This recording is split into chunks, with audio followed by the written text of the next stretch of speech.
You know what? A lot to talk about here the last couple of weeks with Ron Rivera and the Washington football team and the quarterback position. I was telling the boys, at least after week one, you were saying some pretty favorable things about Dwayne Haskins. What did you see on the film watching Dwayne this season? Well, it kind of went downhill, but he's a young quarterback, okay? I think he was better in his first game than he was when he played later. Accuracy continued to be an issue. Sometimes getting to the second and third person fast enough, staring some things down, trying to force to make plays. I thought the last game he played was better than the game before that. He forced the ball less. So I think it's kind of a mixed bag. I think that you got a guy here who wasn't drafted. You've got an inexperienced offensive coordinator who's got a system that he wants to run. Okay, we saw Haskins play his best at the end of last year with Kevin O'Connell the last two games where he legitimately looked like a first-round pick. So I think it's a combination of system, new coaches, probably played better in the system last year, but the accuracy and some of the decision-making, those continue to be problems. Now, again, this guy's really a young quarterback. And I think what Ron said is, hey, we can win this division. Okay, we didn't think we could win it at the beginning of the year. So let's go take a shot, and the next 3 games will tell us what happens. As a former GM of 2 teams, I'm wondering, what do you think the market is for a guy like Haskins, beyond the play on the field, which was subpar? I'm sure everybody hears the same whispers that his work habits aren't necessarily the best. And we heard great things in the offseason, but then once again, these whispers of his work habits started creeping out here in the last week in the Washington Post and in other places. Is there a market around the league for somebody like Dwayne Haskins? Would you take a flyer on him if you're a different GM? Well, would I take a flyer if I needed a quarterback? Yes. Would I give up a lot? Probably not right now. I saw the report, and it seemed to me to be not a factual report, more of a guessing report about this guy being traded. If I'm Washington, I'm not trading this guy. Mm-hmm. Do I have my answer there? No. Okay. Kyle Allen played very well Sunday. Absolutely played very well Sunday. Thank you. Did the ball go downfield? No. No. When he played last year, 2 things happened. He started fast, but I think as defenses figured him out, the ball wasn't going downfield.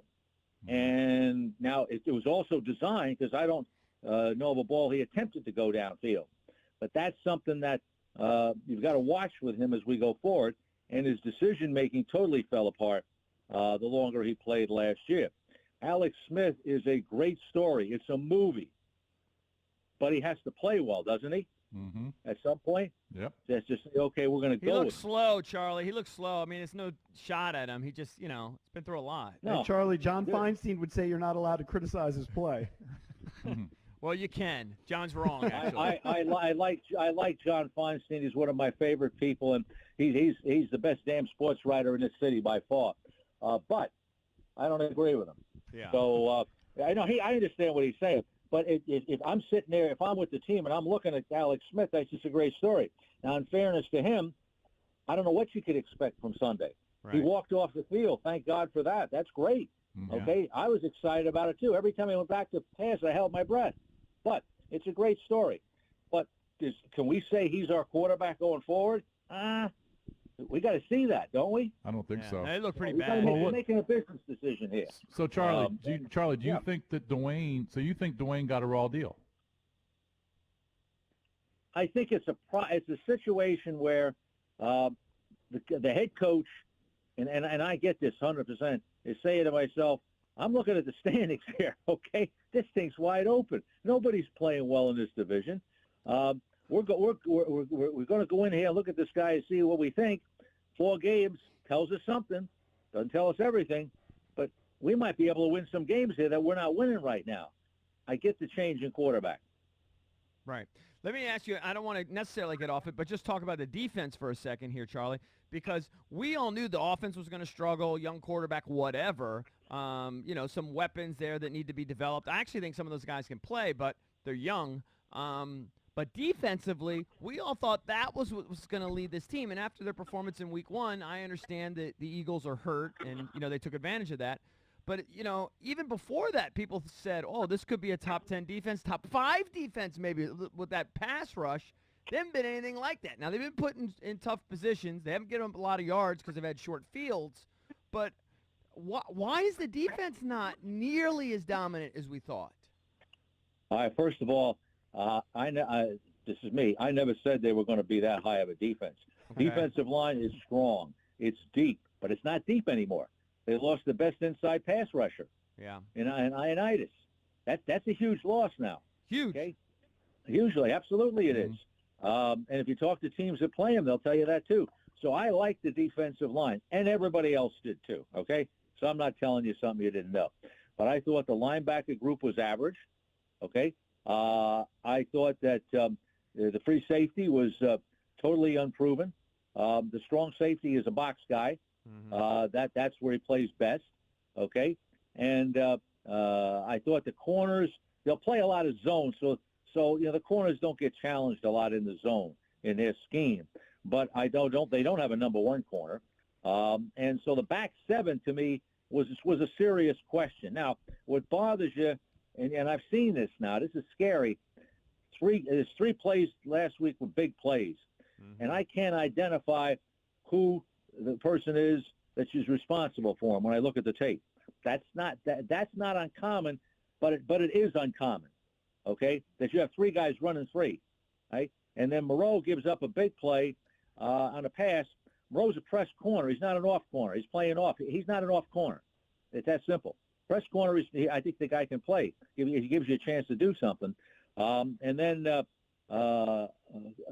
Kevin Pierre there missed a tackle, which was a touchdown on that point. They had some missed tackles by linebackers. So the back 7 to me is not where it needs to be.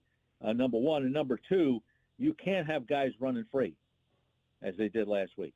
Charlie, now, that's a good offense now, good conceptual offense, but you've got to beat those good conceptual offenses, don't you? Yeah. So, anyway. Let me get back to the quarterback. All right, so now you've got a division where the 4 teams are combined 4-15-1. Okay, you've probably never seen that. No. Dallas has 2 wins, but they got Dalton. Philadelphia has 1 win. Wentz has thrown 1 billion interceptions and gets sacked all the time. We know about Washington. The Giants have Jones, but they're winless. Do you think Kyle Allen, if he starts the rest of the way, the last 11 games, is good enough to win this division? No. I here's the thing, and I'm not talking out both sides of my mouth. Hey, on paper, this division's close. Go play the games. Let's find out if you can beat the Giants in Dallas. Yeah, that's huge. You beat Philly, and Philly was banged up, and Philly's offensive line was a mess. Okay, and they had injuries. Philly's had a lot of injuries. See, but Andy Dalton's taken Cincinnati to the playoffs. This is the most talent he's ever played with on offense. Okay, so Andy Dalton can win games for you. Jones is a rookie. In his second year. You see promise in him, okay? But he turns the ball over too much. He hadn't solved that fumble problem yet. Wentz has played better the last 2 weeks. So he might be coming out of this thing. But, I mean, who's he throwing to? Okay, that's the other half of the thing there. So I still think it's an uphill battle for him. But you got to take the shot. You got to go for it. Charlie, knowing what we know now, as we talked to Charley Casserly, former GM of the Washington football team in Houston, Texas, know what we know now, if you could redraft at number 2 and you're the Washington football team, would you take Justin Herbert over Chase Young?